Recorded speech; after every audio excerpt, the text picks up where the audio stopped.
Welcome back to Enjoy Parenting with me, Lisa VanDamme, and my co-host, Kyle Steele. We are continuing our conversation about this book, Hold On to Your Kids, which we both found really fascinating and has impacted the way we are looking at both parenting and running a school.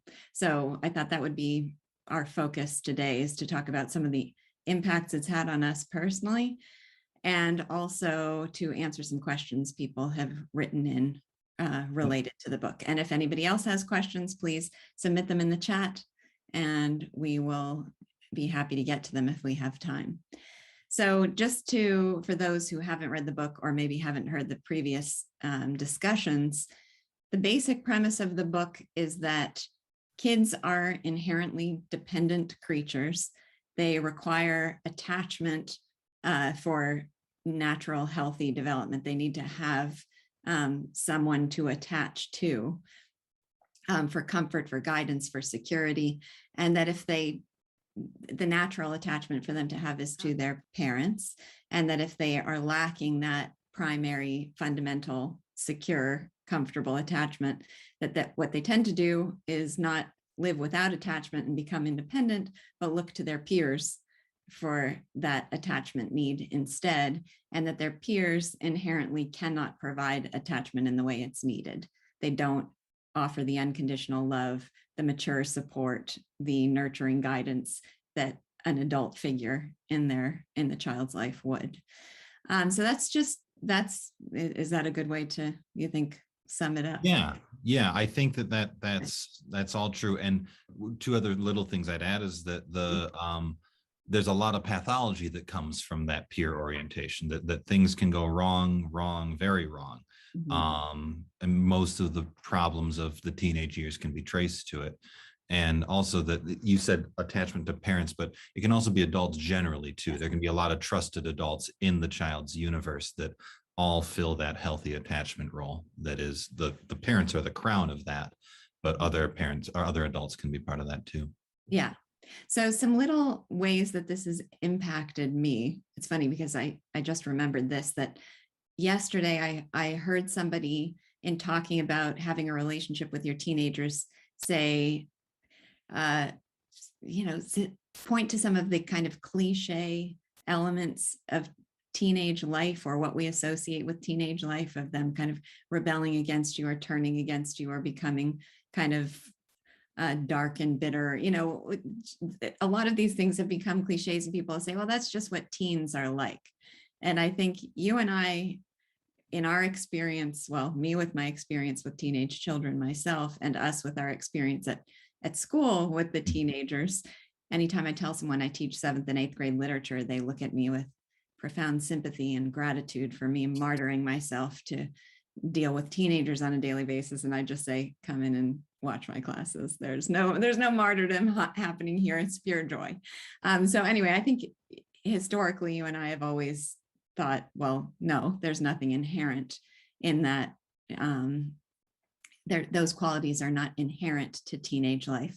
Yeah. But this book has really sharpened that idea in my mind, that not only are they not inherent to teenage life, they are a consequence of this peer attachment. I'm convinced by the plausibility that that's at least a significant part of it, is that when they're kind of adrift in the world without the proper bearing and mooring with adult figures that they really respect and that give them a sense of security, that they'll turn to their peers, and that this just gives rise to a lot of the pathologies, as you said, that we see in teenage life.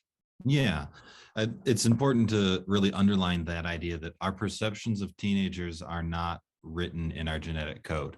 Even the very word teenager is a pretty new word. It's really hasn't really been a part of the English language since the Industrial Revolution meant that there could be that extra phase of development after you mature to adolescence. And even when the term teenager was first introduced into the English language, it didn't have all the same connotations that it does today. Like, teenagers were largely people that wanted to be like adults. They were craving to become an adult, not to have their own separate youth culture that is insulated and hostile to the world around it. So yeah, it's one of those things where you become the fish that doesn't know they're wet.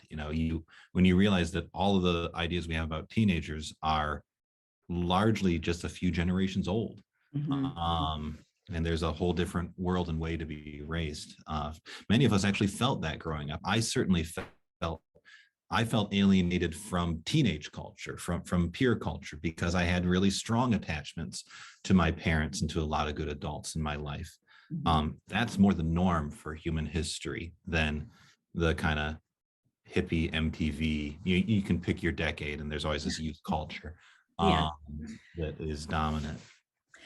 So I thought I'd share some other kind of anecdotal stories like that of places that I've and hit up against an experience where I thought, oh, wow, this book has really impacted my thinking. So I'll tell you, and I'd like your reaction to those. And I'd like to hear if you've had any Sure. similar ones too. So my daughter, my daughter Greta is applying for a job as a private teacher with a family who spends a lot of time on the road. And so they need somebody to travel with them and supervise their kids' online education and supplement it, hopefully, with more meaningful instruction. So this is, she was talking to them about the opportunity and what their expectations were and what they were looking for from her. And the kids are 9 and 7, by the way, their son is 9. And at one point they were talking about what they would want from her. And they said, we're not worried about socialization. This is going to be this would be one of the big concerns of a family on the road, is that their kids are not in a class constantly interacting with their peers and getting socialized. But the father's attitude was, not worried about him being socialized. I take him on the golf course with my buddies. And I could imagine a time that I would think, okay, but that's not being socialized.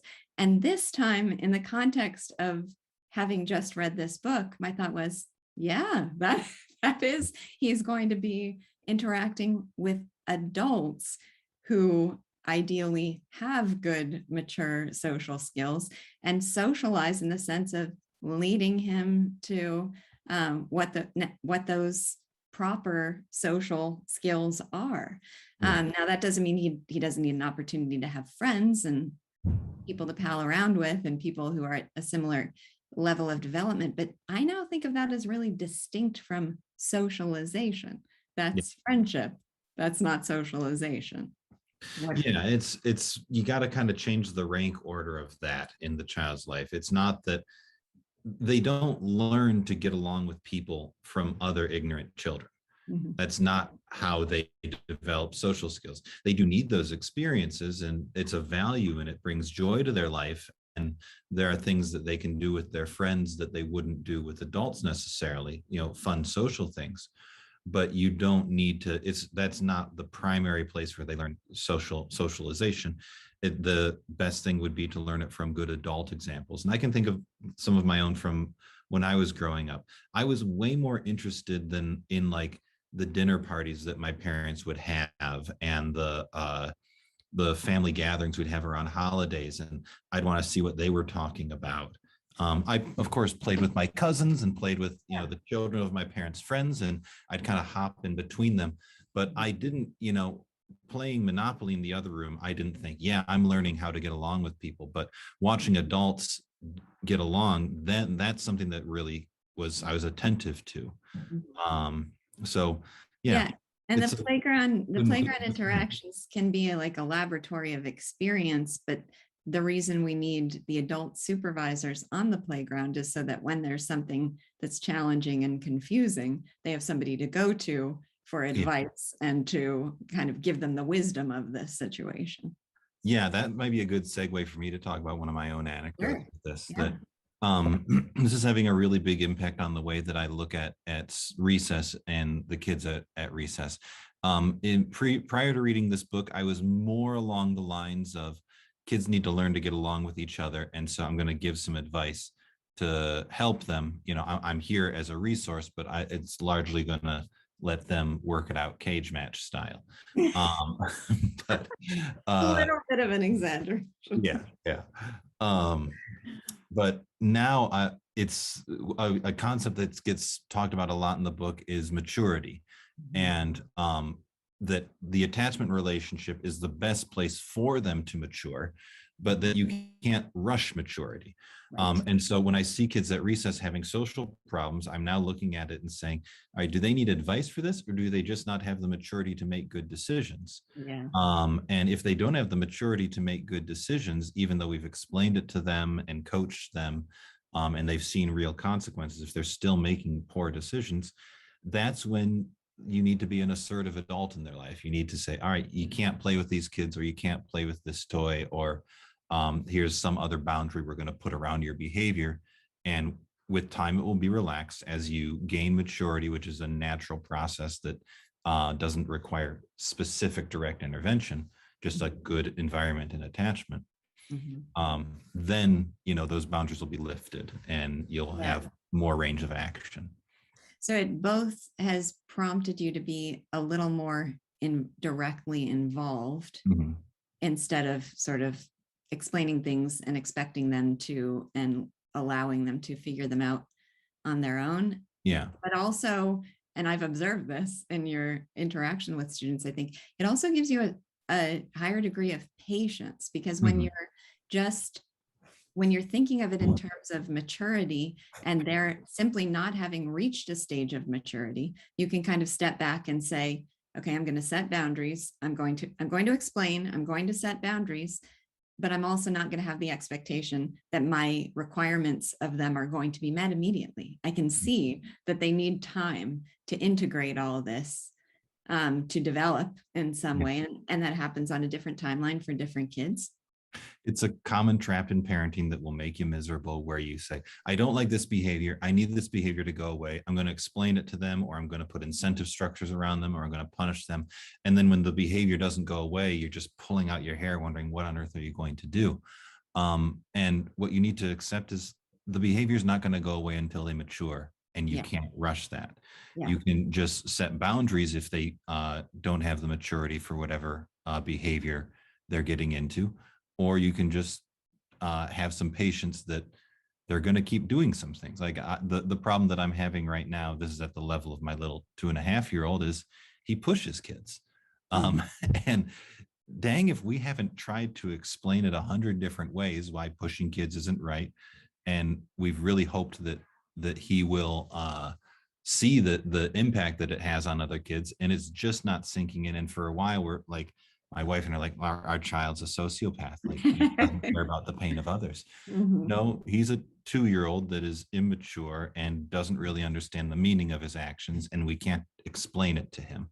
It's going to come with time. We're going to set boundaries so that he spends less time around younger kids and more time around older kids, so that he can't get into this behavior. And, we'll keep checking in as time goes on.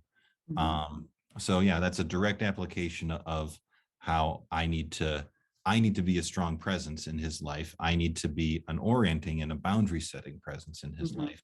And just how much serenity that gives me to understand the role of maturity.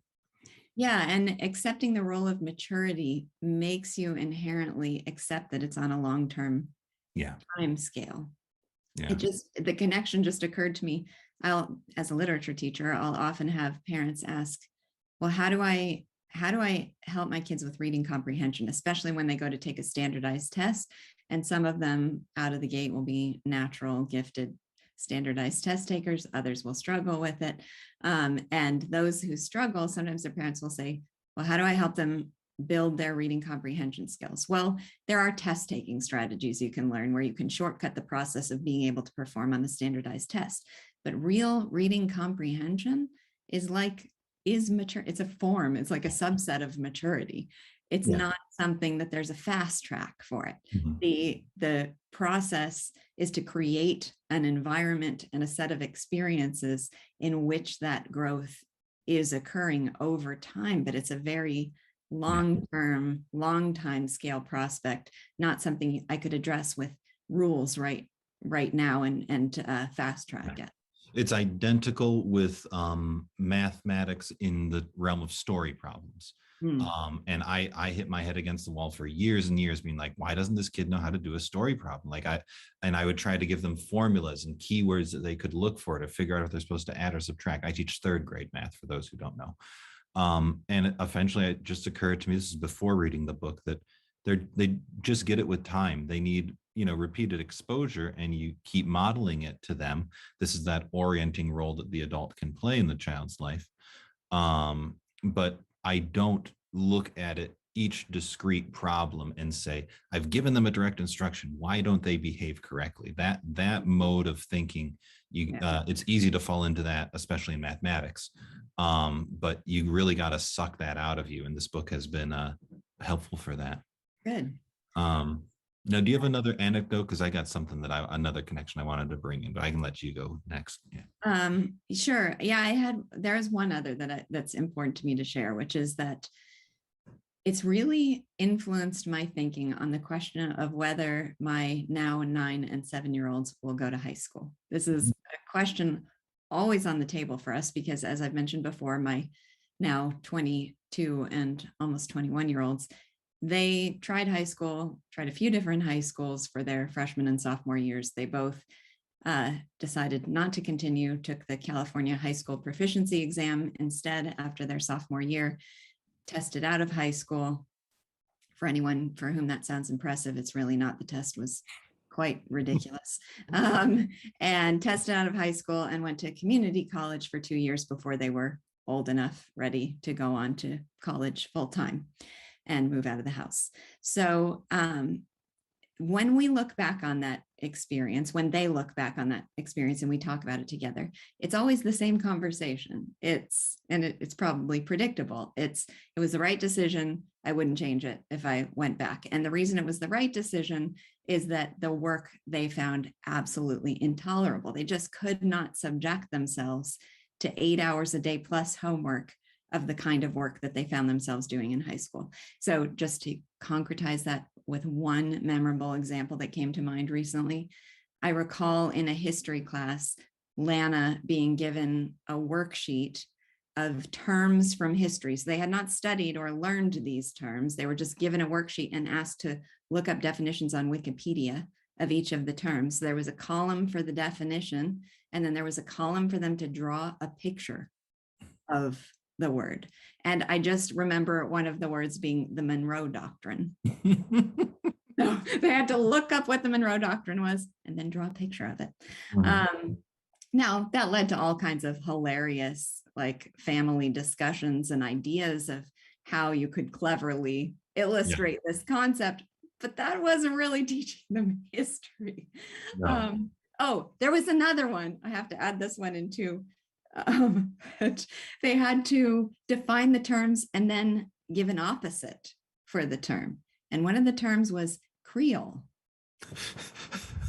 I challenge all of you out there to come up with the opposite of Creole. So also led to some funny conversations. But anyway, the work was unbearable. When they imagine forcing themselves through that they know that they would never do it. Now, the thing that they always say is, but we missed out on a normal social high school experience, right? So they gave up the fun of a normal high school experience in favor of escaping the academic drudgery. So that's always sort of how it stood in my mind. Like, yeah, that's too bad that they missed out on that. And then I look at the two of them and think, when people meet them, they stand out as uniquely mature, self-possessed, articulate,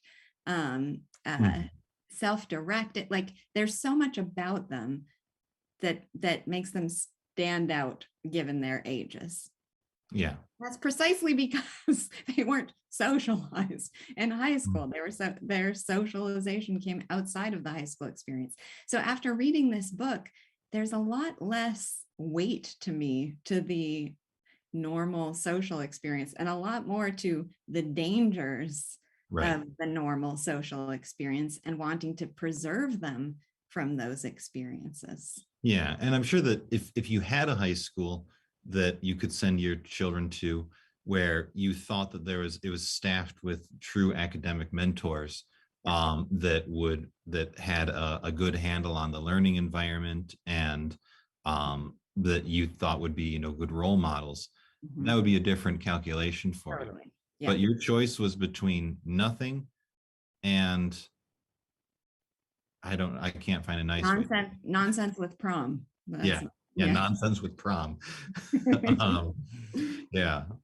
Well, for me, this is given me a lot of the concepts in this book have given me a lot of clarity on what has been bothering me so much about wearing masks at school.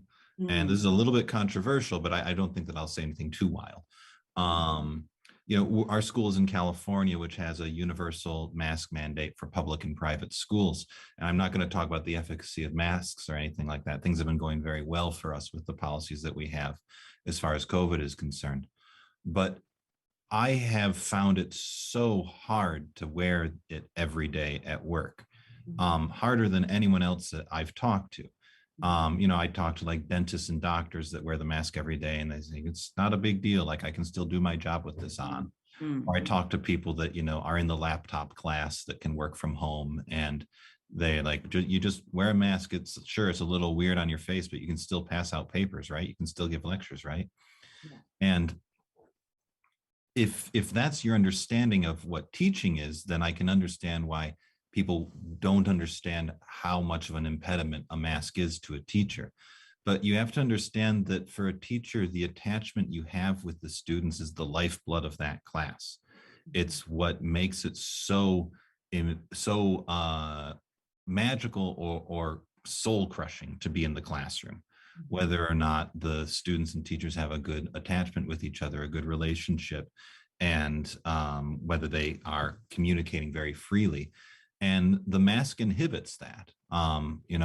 Like imagine if you had to conduct your marriage, but you always had to wear a mask around that person. You see them 8 hours a day, but you always have a mask around them. How much would that impair the romance or the communication and that sort of thing? Now, we have amazing teachers at the school and we're making it work. And I'm not trying to make this as a point that we need to rise up in rebellion against masks or anything, but it just helped to clarify. It was cathartic for me to be able to articulate exactly why this means so much more to me than it does to people in other professions. Even people that work in sales, like a real estate agent might get it, but they don't have to have a long-term relationship with the people that they're selling to. They have a short relationship. We need to have long-term relationships with scores of kids, and day in, day out. And that's why these masks can be such an impediment. And it's a slow, it's slow, the kind of creeping deterioration that it can have on the classroom. Now, we at VanDamme are not going to let that happen. We're making sure that those kids still feel our love and we still have fun and we're close to each other. But it drains on you and not in a way that you can point to and say, look, I couldn't do X because the mask was on. But it has a pernicious impact over time. Yeah. Well, it reminds me so I just recently did a panel discussion with educators Joanna Williams and Gareth Sturdy. And you and I had a conversation with them early in the pandemic over Zoom, where we were sort of comparing experiences and talking about what how we managed to carry things on our classes over Zoom when we were required to be in lockdown. And we were talking about the mutual struggles that we had. And I remember them pointing out that one of the greatest challenges of keeping up engagement over Zoom is that you can't make eye contact with individual students. And that seems so obvious in retrospect, but at the time it was kind of a revelation to me, because like right now, I'm making eye contact with you over Zoom, but not really. I mean, from your perspective, I'm not sure where I'm looking. I'm just looking over there somewhere. So I'm looking at your eyes on this screen, but that doesn't mean you are feeling my eyes on you. I might look distracted even. So that was a real barrier to that sense of connection, being able to directly look someone in the eye. Well, now at school with the masks, we're able to look someone in the eye, but connection and expression have to do with the whole face. There's a certain amount that can be read in the eyes, but but there's a lot in a smile. The kids like to be able to experience the kind of warmth and feeling of approval that comes from seeing your smile. So I agree with you totally. I look forward very eagerly to the day when we're not required to wear them anymore.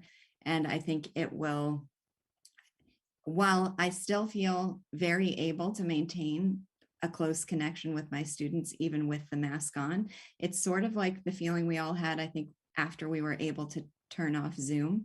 When we were on Zoom, we thought, hallelujah, thank goodness we can keep up our full schedule of classes, interacting directly with the students on a daily basis. And it was magical that under the circumstances, we were able to do that. And then once we got to shut off Zoom, we all said, thank God, never want to turn that on again. Yeah. And I think it'll be similar with this, that we're bearing up the best we can and using every resource available to us to maintain that feeling of connection. But once we're able to strip off the masks, it will feel so much more effortless and natural. Yeah. Well, we have a few minutes left. Should we try to get to at least one of the questions that was on? Yeah. That got written in. So I don't know if I can use this person's name, so I'm going to call him Dan. He was writing about his teenage daughter, and they were having some troubles before, and then they on their own just worked on the relationship and noticed that was really helping things out more than other things that they were considering, like medication and stuff. So they had some questions. Now they're in the position where they're integrating the ideas of this book with their experience with their daughter, and so a few questions came up. So the first one was, do you agree that parent orientation is the overarching key to maturity and happiness of children, especially in high school, even though that is when we would expect them to start separating? So. Do you have thoughts about that? I mean, I'm reluctant to say overarching key, just because I don't feel like I have enough. I don't know. I don't have enough authority in this realm, expertise and authority in the realm of thinking about those issues, of psychological development, to say that. All I will say is that the book, my experience has persuaded me, and the book has intensified the feeling that is a very significant key to that sense of development. Yeah, I had the same reservation. The phrase "the overarching key" is maybe putting it a bit too strongly. There's a lot of factors that go into it, but yeah, the idea that separation is something that we need to facilitate, right? That's the thing that we've all bought into. That is, I am very, very skeptical of now.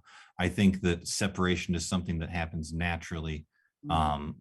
The more you hold them close so that they can grow strong and get out. I'm sure that there's some sort of biological analogy here that, you like, I don't know, I'm thinking of like a seed breaking off of, or you don't need to force the flower to bloom. You need to just give the flower nutrients until it blooms itself. There's an analogy given in the book, I'm pretty sure, that's a little bit horrifying, but like the idea of you don't make a fetus independent by expelling it from the womb. It requires that those are the conditions under which it has to develop. And there are conditions under which a human child has to develop, and expelling them from that environment prematurely is not, and does not help them to become independent. Yeah, I'm going to stick with my flower blossom metaphor. Yeah, it's better. There was a quote from the book that I just happened to have pulled that says, "They're independent when they can be themselves, not when they can fit into the group. They have to have developed enough knowledge, maturity, self-sufficiency, and confidence to differentiate from both parents and from peers. That they have not achieved independence until they've achieved that level of true self-sufficiency, and forcing them out of the nest early doesn't give them that self-sufficiency. It makes them cling to their peers." Yeah. Well, I think we could do just one more swiftly, and then we can go over to Clubhouse. Yeah. Yes. Is it really okay that our daughter doesn't have a lot of friends at school right now? And is it okay that she isn't very involved in activities, especially when it means she is spending more time with us? we are really enjoying her and the time we spend with her. I thought that was a sweet question. Yeah, I know. No, to me, that sounds lovely. I think you and I have talked about this privately, that you want to provide opportunities and create conditions in which they can form those friendships or have a desire for those activities, but forcing them prematurely is not going to be to their advantage. Yeah, I think of it in terms of like a bottom, a top down or ground up. You don't want to start from the top down. Like I want this outcome. They have friends. Now work backwards to figure out how to get friends. Instead, you want to focus on the bottom, the foundation, the warmth and nurturing relationship that will help the child mature so that they can go out and comfortably seek friendships. So yeah, I think that the orientation should be kind of from the bottom up. Work on the relationship in the home, and you'll see exploration when the time and maturity is right. And actually, I didn't read the whole email out loud here, but that's actually what they noticed, is that once they focused on the home life and the parent-child relationship, she found it within herself to go make a few friends, and that was a wonderful outcome there. But there's more questions here that we might bring up in another podcast, but it's time for us to head over to Clubhouse. Okay, see you there. Oh, before I go, if you have questions that you want to write in, I want to mention the email address again. It's enjoy.parenting.arc@gmail.com. So we love to get questions from you. It's a lot of fun. Thanks. Bye. Bye.